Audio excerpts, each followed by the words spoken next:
Welcome into the art of story living. I'm so happy to have you here. I took a little break, but we are back. I'm in San Diego, California. I got a buzzed haircut, and I'm here because I want to see if I want to move here. And it's been about a month, and I'm not sure. I'm not sure if it's it. It's either here or Austin, Texas. Austin feels really good. It's got a lot of entrepreneur energy. And San Diego is a spread out city, and I'm not a beach guy, and I just don't know if I'm fully quite feeling it here. And I gotta trust that soul whisper. That's what I talk about all the time, learning how to tune into that and trust that. And sometimes we try to logic ourselves into everything, and we just might not know what the logic is, and that kind of keeps us stuck. But if we learn that our soul really knows what it wants, even when it isn't logical, man, I think the world opens up for us. And that's actually what I want to talk about today. So, I'm almost, it's almost the 10-year anniversary of my bike ride across America. And if you've been following me for any sort of time, you've heard me talk about my bike trip. It changed my life. It was almost 10 years ago. Sometimes I feel like talking about it is, I'm like the 40-year-old guy. I'm not 40 yet, but I'm like the 40-year-old guy at the bar in his hometown who just like drinks beers every night and is wearing his high school Letterman football jacket and is like, back in my day, I set the record for most touchdowns my senior year. And it's like, bro, move on. But it is the pivotal thing that really changed the course of my life. And so almost at the 10-year anniversary, I think I need to do something really special for the 10-year anniversary, which is June 20th, 2026.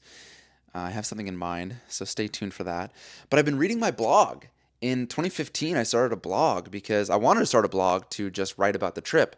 But I wrote in the blog here that I was like, I have no patience. I want to start writing the blog now. So I was sharing what it was like to prepare and get ready for the bike trip.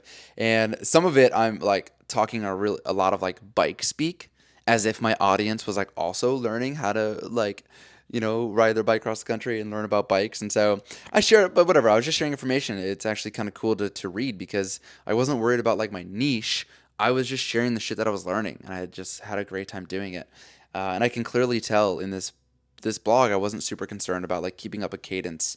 I just shared what I wanted to share, and so I wanted to read this one blog because it's really fucking cool and beautiful that I was writing this stuff 10 years ago. So I'm gonna read this blog. It's not super long, and I might interrupt myself and talk about some things in it. So if you are on video, I'm gonna share some funny screenshots with you. You can check out the video on Spotify or go to YouTube and check it out. But here's the blog. Okay, it's Friday, January 15th, 2016. And this is me as an engineer in New York City. And I am some of the backstory is right. I'm learning how to ride my bike, or not learning how to ride my bike, but I've committed that I'm going to ride my bike across America. Obviously, at this point, and I have gotten my new cross country bike, and I am getting accessories for it. I am starting to not in this bike, but I'm starting to do some winter rides and just like really try to ride my bike every day and go on longer rides. So anyway, Friday, January 15th, 2016. The title is Love What You Do and Never Work a Day in Your Life. Today, the idea of working a 9 to 5 is dead. Of course, most, if not all of us, are doing just that. Actually, I get to work at 8 a.m. and get 1 hour of unpaid lunch. I always take my hour. Actually, by the way, it's not unpaid lunch. I'm on a salary, so it's not like it's unpaid. I'm a salary employee. I always take my hour. Actually, if my boss is reading, I usually work through lunch and get massive amounts of work done. In parentheses, if he's reading this, he probably would ask me when I'm going to tell him that I'm about to take this 3 month bike trip too. I haven't told my boss yet, but I am publicly talking about this. Uh, as far as I can tell, nobody wants to work the 9 to 5 anymore. Sure, there are people who love what they do, and good for them. That is not to say I hate my job, but when I'm here, I'd rather be doing basically anything else. Someone has to pay those student loans. When I get home from this lovely job, my roommates and I consistently talk about winning the lottery, quitting, and golfing every day. No time like this was ever more prevalent than this past week with the $1.5 billion Powerball jackpot. This talk doesn't stop at roommates, it's everywhere. For about a year now, I have been thinking about an app or an idea where I would make a bunch of money and finally be able to quit my job and live the life that I want. I'm sure I'm not alone on this one. I am also sure that you have heard that money won't buy you happiness or make you happier. So I dug a little deeper each day. What would make me happy? All right, I'm going to interject here because I did the year previously when I was on my other project, I was working on building an app. It was called Clutch. And the whole idea was that my last job, I'm a big Mets fan. My last job was the New York City Police Academy in 2015, 2014, 2015. And that was in Flushing, Queens, which was like less than a mile from Citi Field where the Mets play. And at the time, two things. At the time, you could develop an app and potentially sell it for millions of dollars. So that's what I was trying to do. I was just trying to escape. I was just trying to build this app so I could escape this life and then do what I really wanted to do. It would be like winning the lottery. And at the time, StubHub was the main ticket seller, and they stopped selling tickets 1 hour before the game. And I thought, oh, it'd be cool to be here like at my job, which ends at 5, and Mets game started like 7:10. And I'd be like, it'd be cool to maybe like if somebody was selling a last minute ticket and just wanted to get rid of it. There's a bar, McFadden's, it's not there anymore, but there's bars, around Citi Field. And I'd be like, it'd be cool to be like at the bar and be like, oh, somebody's like, their friend didn't show up, so they're just trying to get rid of a ticket for like $10. And I could grab that last minute ticket on this app, Clutch. It would be Clutch to grab that ticket. And the logo's sick. I'll show the logo here in a second so you can check that out on the screen. Um, and yeah, I thought that was a really good idea because, again, StubHub would stop selling tickets an hour before the game, but if there was a way for people to scalp their ticket within that hour just to get rid of it and people last minute wanted a ticket, they could have a way to do that. And I thought it'd be even better in cities like Pittsburgh. In Pittsburgh, the three core stadiums are like right downtown. Like not true for the Mets Citi Field. It's in Flushing. It's kind of random. People mostly take the subway in or drive in from the suburbs. But like in Pittsburgh, it's right downtown. It's the same here for San Diego. The Padres Stadium is right downtown. In Pittsburgh, they have the hockey rink, the football stadium, and the baseball field, like all right next to each other. And then there are bars all throughout the city. So like I thought in a market like that, it would be a really sick idea. So again, it was called Clutch, and I was drawing out like what I did a lot of research in like how do you get investors, how do you develop this thing. So you like draw and sketch out what the home screen looks like, what every part of the app and like the screen would look like when you tap a button. Well, what does the next screen look like? So I'm sharing on the screen right now. I was sketching out those ideas. I was also sketching out the logo, which was like a finger, like like if someone was like, I'll take one, with their finger up with one, but the finger was a ticket. It was so sick. I love the logo. And then I would develop all these, like, I had these documents and I was speaking to my dad about it, and he was getting me on meetings for people who, would ask me really good questions and consider investing in the app. And then it turns out the more research I did, there were other competitors in this, and just ticket sales is just a hard app to get into. And it eventually faded because of all those reasons, and because like it's not what I wanted to do. I wasn't that passionate about it. I just wanted to make it, sell $1 million, sell it for $1 million, and escape my life. And so anyway, it faded. And so now I'm at this new job and I'm writing this blog and I'm preparing to write it across America. And I write this blog, and like I said, this is the development of knowing that I wanted to ride my bike across America because, like I said here, I dug a little deeper each day. Or I said, money won't buy you happiness, so I dug a little bit deeper each day. What would make me happy? And I write, of course, I'm already very happy. I have a loving, tight family, an amazing girlfriend, and great friends. There are a million of people who are without those things. But I kept thinking, what can I do day in and day out that would make me happy all of the time? By this, I mean no Sunday scaries, no Monday blues, no hump days, no more sitting around thinking what I would do with $1 million. I tried to keep my mind busy and open. I was reading a lot of fiction on my subway rides. I put that time to use to read some stock books. Maybe trading could be a hobby. After a while, that started to fade. I started to go rock climbing a few days a week. That also faded. I got a Groupon, a 10-pack Groupon at Brooklyn Boulders. I learned how to belay, and I got my belay certification. And then it was just a long subway ride. It was like an hour subway ride to go to Brooklyn Boulders. But I was doing that. I was like trying to pursue things that might catch my interest, but none of them were right. I continue to write. I notice this about myself. I tend to get really into something for 1 to 2 months and let it fade, but I never lose it. Kind of like hitting the gym hard for a month or two, and then hitting the pantry hard for a month or two. I go back and forth. I enjoy knowing a little about a lot, but I was still yearning for that something. I was stumped. Then the day came where I was moved to a new project. I am a construction engineer, so my office is the project I am working on. I mentioned this in my first post, but the long and short of it is that now I'm able to bike to work. So I hijacked my dad's commuter bike to the city and started biking to work. Really, I was doing it to save $112 on an unlimited monthly Metro card, the subway card. Now it's $116.50. Not to mention to get a little exercise. Not only did I receive those things, but I fell in love with biking instantly. Okay, hold on. So I actually was so resilient about saving money and just putting like maxing out my 401k. And I mentioned I read those stock books. I was starting to invest every leftover cent that I could into Robinhood just came out where you could actually buy fractional shares of stocks. You didn't need a stockbroker. You could just buy shares on your own. So I was buying Facebook, Tesla, Netflix. It was like the big FANG, which is Facebook, Apple, Netflix, Google, and what was the other G? Google is now Alpha. Alpha. What was the other G? Google, whatever. I think it was. Oh, no, it was two N's. FANG, Netflix, and shit, I don't remember. But probably buying Tesla. Anyway, I was buying those stocks. And that's what I was trying. I was like, I could save money on the Metro North, $112, which went up to $116.50, and I would put that money into stocks. And I was just hoping that I could escape, right? That I could, maybe not soon, but maybe instead of retiring at 65, that I would retire at 50 because my stocks did so well. It was always about escaping. So I say, the more I biked, the more I loved it. The further I biked in a day, the more excited I was about going further the next time.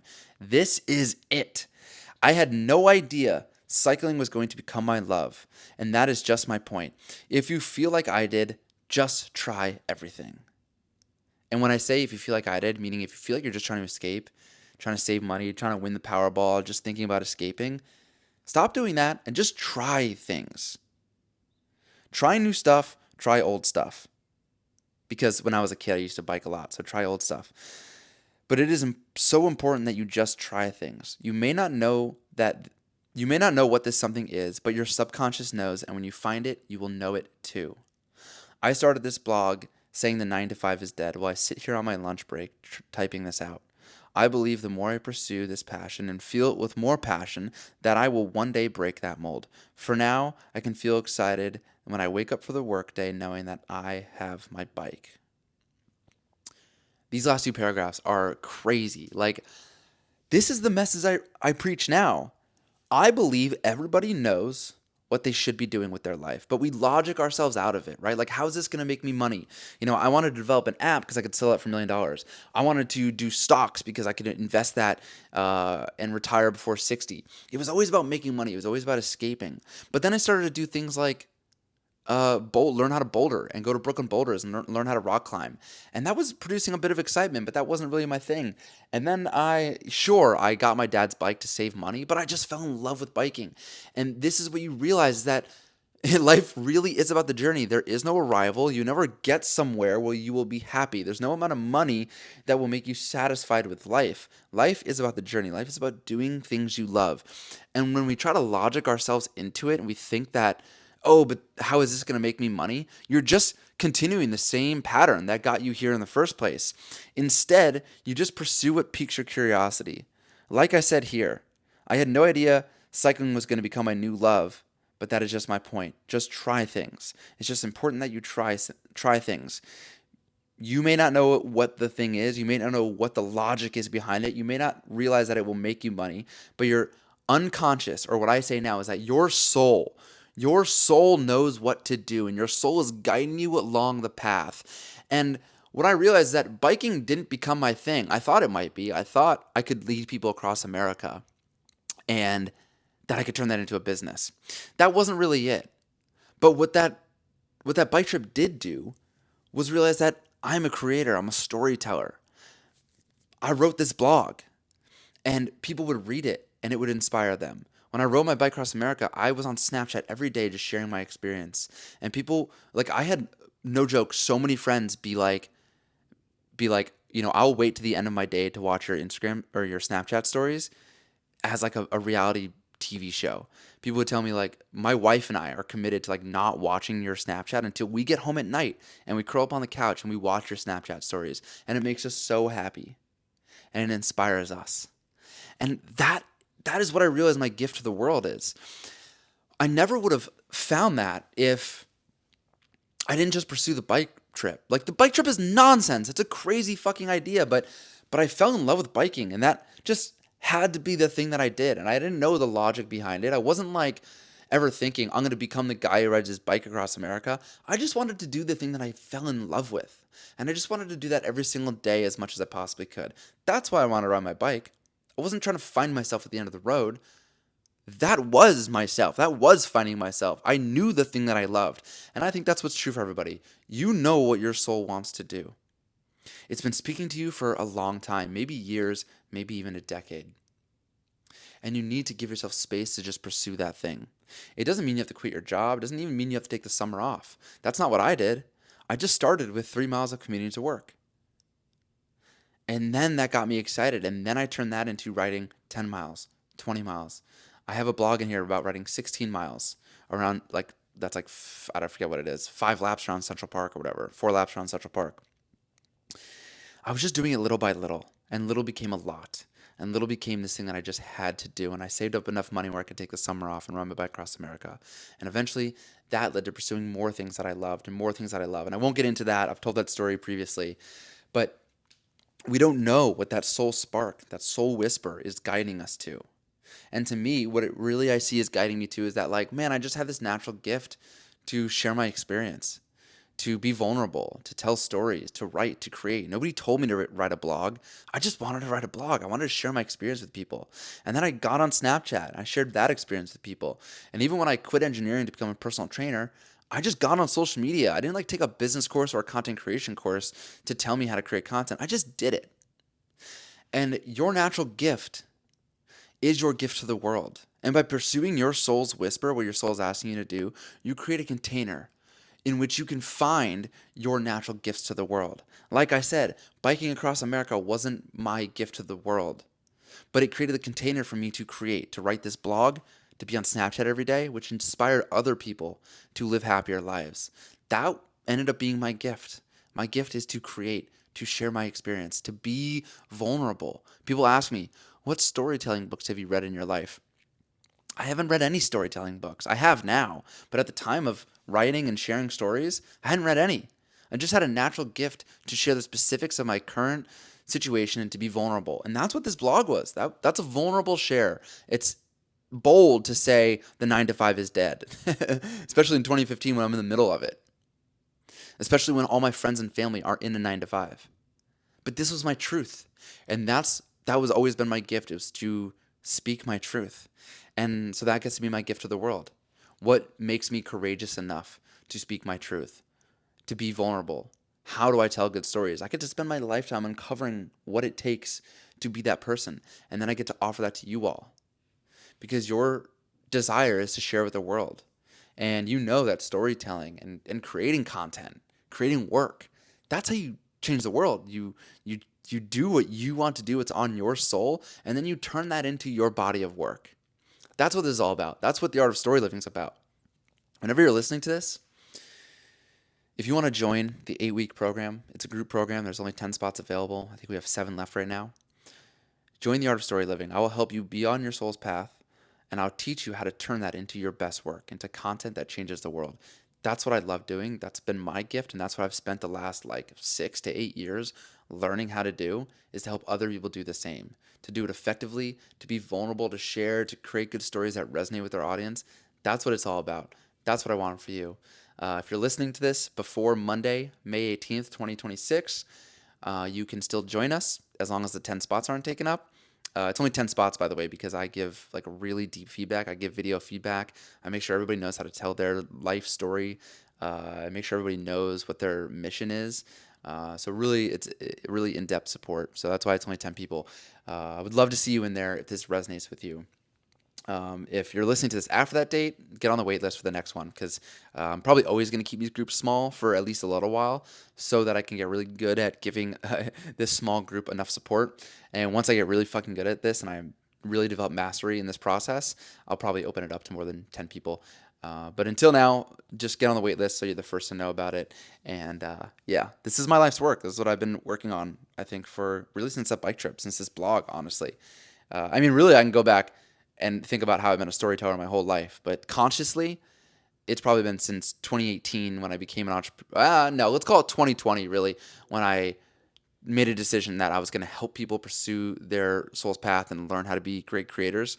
That was really 2020. So 6 years, 6 years to help people communicate, but really, yeah, probably 10 years learning how to take bold action and listen to your soul and to fucking send it in life. So really a decade's worth of work that I'm putting into 8 weeks so you can accelerate this process and do it for yourself. I'm so excited to have you in there. That is it. I'm pumped to be back on the podcast. I love you guys. Thanks for being here. If this feels like one of your friends would resonate with it, please share it with them. And if you enjoy this, leave a rating. It goes a long way. Love you all. Peace out.